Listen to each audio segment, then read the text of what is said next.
అందరికీ నమస్కారం. బీఆర్కే భక్తి ఛానల్‌కి స్వాగతం. ఆషాఢ మాసంలో గోరింటాకు ఎందుకు పెట్టుకోవాలి? పెట్టుకోకపోతే కలిగే నష్టాలేంటి? వీటన్నిటి గురించి పూర్తి వివరాలు అందించడానికి మనతో పాటు ఉన్నారు ప్రముఖ జ్యోతిష్య పండితులు, ప్రముఖ ఆధ్యాత్మికవేత్త, జ్యోతిష్య పండితులు, జ్యోతిష్య శిక్షణా నిపుణులు బ్రహ్మశ్రీ నానాయక్ పట్నాయక్ గారు మనతో పాటు ఉన్నారు. వారిని అడిగి సందేహాన్ని నివృత్తి చేసుకుందాం. గురుగారు నమస్కారం. శ్రీమాత్రే నమః. గురుగారు, ఈ సంవత్సరంలో ఏ రాశుల వారికి శని దశల్లో నడుస్తుందంటారు? దశలు అనేవి పర్సనల్ చార్ట్ బట్టి తీసుకోవాలమ్మా. దశలు కాదు, మహాదశలు వేరు. అంటే వాళ్ళు పుట్టిన నక్షత్రాన్ని బట్టి ఒక్కొక్క జాతకానికి ఒక్కొక్క సంవత్సరంలో మహాదశ వస్తుంది, శని దశ. కొంతమందికి రాదు. ఇప్పుడు ఏ పుష్యమి నక్షత్రంలోనూ పుట్టాను చిన్నప్పుడే అయిపోతుంది. లేదా ఆశ్లేషలో పుట్టారు, ఉదాహరణకి ఆశ్లేష కానీ లేకపోతే జ్యేష్ఠ నక్షత్రంలో కానీ రేవతి నక్షత్రంలో కానీ పుట్టారనుకోండి, వాళ్ళకి 100 సంవత్సరాలు కూడా శని దశ రావడం కష్టమైపోతుంది. 100 ఏట 110 105 ఏట ఇప్పుడు వస్తుంది వాళ్ళకి. కాబట్టి ఏంటంటే శని మహర్దశ కంపల్సరీ ఉండాలని రూల్ లేదు. కొంతమందికి ఉండొచ్చు, కొంతమందికి ఉండకపోవచ్చు. అంతర్దశల్లో శని ఉంటుంది. అది కాదు, మనం ఏలినాడు శని అనేటువంటిది ఒకటి ఉంటుంది, అర్ధాష్టమ శని, అష్టమ శని. ఈ సంవత్సరం కనుక తీసుకుంటే ఇంకొక 2 సంవత్సరాల 5 నెలలు, 4 నెలల పాటు, దాదాపు 2 సంవత్సరాలు 4 నెలల పాటు కుంభరాశి వారికి ధనస్థానంలో శని నడుస్తున్నాడు. దీనివల్ల ఏమిటంటే మీరు కుంభం వారు ఎవరికైనా ధనం ఇచ్చేటువంటి విషయాల పట్ల జాగ్రత్తగా ఉండాలి. ఇక తర్వాత మీనం, కాబట్టి మీనం వారికి కనుక చూసుకుంటే ఇంకొక 4 సంవత్సరాల 10 నెలలు ఉంది. దానివల్ల ఏంటంటే మొదట 2 సంవత్సరాలు 4 నెలలు కూడా రాశి మీద ఉంటుంది. కాబట్టి కాస్త బద్ధకము, పోస్ట్ పోన్ చేసుకోవడం ఇలాంటివి చెయ్యకూడదు. బద్ధకం ఇస్తూ ఉంటుంది, పోస్ట్ పోన్ చేద్దామని అనిపిస్తూ ఉంటుంది. ఒక మంచి జాబ్ వచ్చి వర్క్ వచ్చి కూడా ఆ వర్క్ అవతల వాడు చాలా ఎక్స్ట్రాలు చేస్తాం, మనకి ఈ జాబ్ వద్దులే వదిలేస్తాం. అంటే ఆ రూపంలో సినిమాలను స్ట్రెస్ ఇస్తూ ఉంటుంది. సో అటువంటివి చేయకూడదు, బతికించకూడదు. ఎక్సర్సైజులు చేయాలి, వాకింగ్లు చేయాలి. కొంచెం దీనికి రెమెడీస్ కూడా చెప్తాను నేను మీకు. అలాగే మేషం వారికి కనుక తీసుకుంటే రీసెంట్గా స్టార్ట్ అయింది, 2 నెలలు అయింది. వీళ్ళు ఇన్వెస్ట్మెంట్స్ పెట్టే విషయంలో జాగ్రత్తగా ఉండాలి. ఇక అర్ధాష్టమ శని, అష్టమ శని ఎవరికి ఉంది? సింహరాశి వారికి అష్టమ శని. అష్టమ శని ఉన్నప్పుడు ఏంటంటే కాస్త నిందలు, స్లో డౌన్ అవ్వడం ఇటువంటివి ఉంటాయి. ఇక ధనస్సు రాశి వారికి కనుక చూసుకున్నట్లయితే అర్ధాష్టమ శని. అంటే అర్ధాష్టమ శనిలో ఏమవుతుందంటే మనకి ఉదాహరణకు 1 కోటి రూపాయలు పెట్టి ఒక ఇల్లు కట్టుకోవాలి. 200 గజాల్లో 2-3 ఫ్లోర్లు వేసి అనుకుందాం. అప్పుడు ఒక 50 లక్షలు ఉండగానే ప్రారంభించేస్తాడు. ఏముంది, ఇంకో 50 లక్షలు పొలం అమ్ముతాను, అన్నదమ్ములను అడిగాను, ఫ్రెండ్ అడిగాను, ఇవ్వాలి, నా డబ్బులు నాకు ఇవ్వాలి, ఇచ్చేస్తానండి ఈ నెలలో, ఏముంది స్టార్ట్ చేసేద్దామని చేశాక ఈ డబ్బులు రావు. అమ్మవలసిన పొలం అమ్మరు, అన్నదమ్ములు ఇవ్వరు, లేకపోతే ఫ్రెండ్ ఇవ్వడు, ఇవ్వాల్సిన వాడే డబ్బులు ఇవ్వలేదు, మొన్న పెళ్లి చేసాను లేవంటాడు.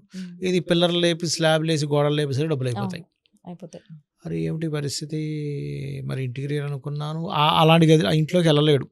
అంటే అర్ధాష్టమ శని ఉన్నప్పుడు, అందరికీ కాదు, అర్ధాష్టమ శని ఉన్నప్పుడు ఇలాంటి రాంగ్ స్టెప్స్ తీసుకుంటారు. ఇన్వెస్ట్మెంట్ పెట్టకూడని ప్లేస్లో తీసుకెళ్ళి ఇన్వెస్ట్మెంట్ పెడుతుంటారు. ఏలినాటి శని 12లో ఉన్నప్పుడు ఇలా అష్టమ శనిలో నిందలు పడుతూ ఉంటారు. అయితే ఇక్కడ చాలా మందికి ఉన్న అపోహ ఏమిటంటే శని అనగానే ఏమి కలిసి రాదనుకుంటారు. నేను చాలా వీడియోల్లో చాలా సంవత్సరాల నుంచి చెప్తూ వస్తున్నాను, ఈరోజు కాదు, ఒక 10 ఏళ్ళ నుంచి చెప్తూనే ఉన్నా. ఏంటంటే శని అనగానే అలా అనుకోకండి. మన పిఎం మోడీ గారు ఉన్నారుగా, ఆయన చాలా క్లియర్గా ఏలినాటి శనిలోనే, ఆయన వృశ్చిక రాశి ఏలినాటి శనిలోనే పిఎం అయ్యారు, అర్ధాష్టమ శనిలోనే పిఎంగా కొనసాగారు. అంటే దాని అర్థం ఏమిటి? శని ఉండగా ఆయన పిఎం అయ్యాడంటే మామూలు విషయం పిఎం అవడం అంటే. స్వర్గీయ ఎన్టీ రామారావు గారు ఉన్నారు, ఆయనది తులారాశి, ఆయనకి ఏలినాటి శనిలోనే సీఎం అయ్యాడు ఆయన ఫస్ట్ టైం. కాంగ్రెస్ గవర్నమెంట్ 6 సంవత్సరాలు పరిపాలిస్తున్నాయి, ఇంకా కదలలేదు అనుకునేటువంటి దాన్ని కూడా కదిసేయడం ఆయన. అంటే చెప్తున్నా నేను, ఇప్పుడు మనకి జగన్ గారు అష్టమ శనిలోనే ఆయన సీఎం అయ్యాడు. మరి అదేవిధంగా చంద్రబాబు నాయుడు గారు కానీ తీసుకోండి, ఎనీ ఎంపీలు ఎమ్మెల్యేలు చాలామంది జాతకాలు చూశాను కదా, వాళ్ళు రాజ్యాలను వెళ్ళడం ఏలినాటి శనుల్లోని, అష్టమ శనిలోని, అర్ధాష్టమ శనుల్లోనే అయ్యారండి. కలిసి రాదు అనేది ఏమీ లేదు, ఖచ్చితంగా కలిసి వస్తుంది. ఇది అయి తీరేటువంటి కాంబినేషన్ ఇది. మరి ఒక్కొక్కసారి మరి శని ఉన్నా సరే ఎందుకు కలిసి రాదంటే వాళ్ళకి మహాదశ కలిసి రాదు. ఒక్కోసారి మహాదశ బాగుంటే అన్ని ఆటోమేటిక్ కలిసి వస్తాయి. అయితే ఇక్కడ మీరు ఒకటే గుర్తుపెట్టుకోవాల్సింది ఏంటంటే, మిమ్మల్ని ఎక్కడా కూడా మీ యొక్క స్థితిని ఎక్కడ కూడా శని అద్దుకోడు. కాకపోతే ఏంటంటే ఇక్కడ కొంత శ్రమనిస్తాడు, అంతే. శ్రమ, నిందపడ్డం, బోల్డ్ అంతా శ్రమించడం, ఉద్యోగం రాదేమో అనుకుంటారు. ఏలినాటి శని అర్ధాష్టమ శనిలోనే ఉద్యోగాలు వస్తాయి, పెళ్ళిళ్ళు అవుతాయి, పిల్లలు. ఎందుకంటే శ్రమ కదా. అవును. ఉద్యోగంలో ఇంట్లో కూర్చున్న వాడికి ఏం శ్రమ? అవును గురుగారు. పిల్లలు ప్రెగ్నెన్సీ అయితేనే శ్రమ కదమ్మా. ఏ అవును. ప్రెగ్నెన్సీలో ఏం శ్రమ ఉంటుంది? అవును గురుగారు. అలాగే ఉద్యోగం కానివ్వండి, పెళ్ళి అయితేనే బాధ్యతలు పెరుగుతాయి. లేకపోతే ఏముంది, హాయిగా తిరుగుతూ ఉంటాడు. అవును. అందుకని వీటన్నిటికి కూడా శని కర్మకారకుడు. ఎందుకంటే నువ్వే కర్మ చేయాలని నిర్ధారించేవాడు ఆయన. కాబట్టి ఇక్కడ ఒకటే, శని ఉందండి కొంచెం ఆలస్యం అవుతున్నా ఏం చేయాలనుకునేటువంటి వారికి సింపుల్గా కొన్ని సూత్రాలు ఉంటాయి. ఏమిటంటే, నువ్వు మధ్యాహ్నం నిద్రపోకు. ఇది ఎవరెవరికి? ఏజ్డ్ పర్సన్స్కి, స్త్రీలకి, చిన్నపిల్లలకు కాదు ఇది. నువ్వు యువకుడుగా ఉన్నావు, మధ్యాహ్నం నిద్రపోతే శని ప్రభావం ఇంకా పెరుగుతుంది. అలాగే. రెండవది, ఈ యొక్క శని యొక్క ప్రభావం ఇంకా బాగా మీకు చాలా చక్కగా ఫలితాలు రావాలంటే, మీ దగ్గర పనిచేసేటువంటి వారికి, డ్రైవర్లు లేకపోతే చిన్న చిన్న జాబ్స్ చేసేవాళ్ళు ఉంటారుగా, వాచ్మెన్ అనో, వాళ్ళకి ఏదో కొంత వాళ్ళ పిల్లలు కొనుక్కోవడానికనో లేకపోతే వాళ్ళకు వస్త్రమో ఏదో ఒకటి ఇస్తుండాలి పని వాళ్ళకి.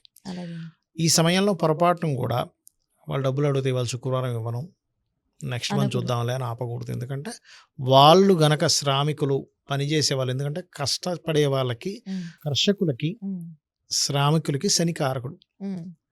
వాళ్ళు బాధపడ్డారు, ఏమిటి ఇంత దగ్గర డబ్బులు పెట్టుకుని ఇవ్వడం ఏంటి, 2 నెలలు అయిపోయింది శాలరీ ఇవ్వట్లేదు. సరే, లేకపోతే వేరే విషయం. ఇప్పుడు కంపెనీ లాస్లో నడుస్తుంది, పాపం ఈయన దగ్గర రూపాయి లేదు. అప్పుడు రిక్వెస్ట్ చేసుకున్నాడు, నాన్న నీకు తెలుసు కదా మన కంపెనీ లాస్లో ఉంది, ఒక్క నెలలాగా ఇచ్చేస్తాను. That is different case. ఉంచుకొని కూడా ఇవ్వరు కొంతమంది. అలాంటి తప్పిదాలు చేయకూడదు, ఇంకొంచెం ఎక్కువ ప్రభావం ఉంటుంది. నేనేం చెప్తానంటే, ఇప్పుడు నువ్వు శుక్రవారం ఎవరికి డబ్బులు ఇవ్వను అంటున్నావు, మరి నువ్వు హోటల్కి వెళ్ళావు, భోజనం చేసావు, ఇవ్వకుండా ఉంటావు నువ్వు? ఇస్తాం. మరి శుక్రవారంగా నువ్వు తినకూడదు మరి అలా అయితే కదా. అందుకని అలాంటివి చెప్పలేదు శాస్త్రంలో ఎక్కడ కూడా. కష్టపడిన వాడికి వాడి డబ్బులు వాడికి ఇవ్వచ్చు, శుక్రవారం కానివ్వండి, ఏ వారం కానివ్వండి, అమావాస్య కానివ్వండి, సంబంధం లేదు. వాడి డబ్బులు వాడి శ్రమను వాడికి ఇస్తున్నాం కాబట్టి అలాంటివి పెట్టుకోకూడదు. ఎందుకంటే అలాగ వాళ్ళు కనుక బాధపడితే, వాళ్ళు బాధపడకపోతే దట్ ఈస్ డిఫరెంట్ థింగ్. అవి ప్రతి నెల కరెక్ట్గానే ఇస్తాడు, ఈ ఒక్క నెలే కదా ఏముంది అని వాళ్ళు సింపుల్గా తీసుకున్నారు, ఏం కదా. కానీ వాళ్ళు బాధపడితే మాత్రం ఇబ్బంది వస్తుంది. ఇవి ఒకటి. రెగ్యులర్గా ఆంజనేయ స్వామి యొక్క ఆరాధన చేయడం, నూనెని దానంగా ఇవ్వడం శివాలయాల్లో దీపారాధన కోసమని, నువ్వులు దానంగా ఇవ్వడం, గొడుగు, చెప్పులు, ఇటువంటివన్నీ కూడా మీరు దానం ఇస్తూ ఉంటే కూడా దీని ప్రభావం అనేటువంటి తగ్గుతుంది. శ్రమించాలి శని నడిచేటప్పుడు, అంతేగాని ఖాళీగా కూర్చుందాం, హ్యాపీగా ఎంజాయ్ చేద్దాం అంటే మనకి శ్రమను ఆయన ఇస్తాడు తీసుకొచ్చి. అలాగే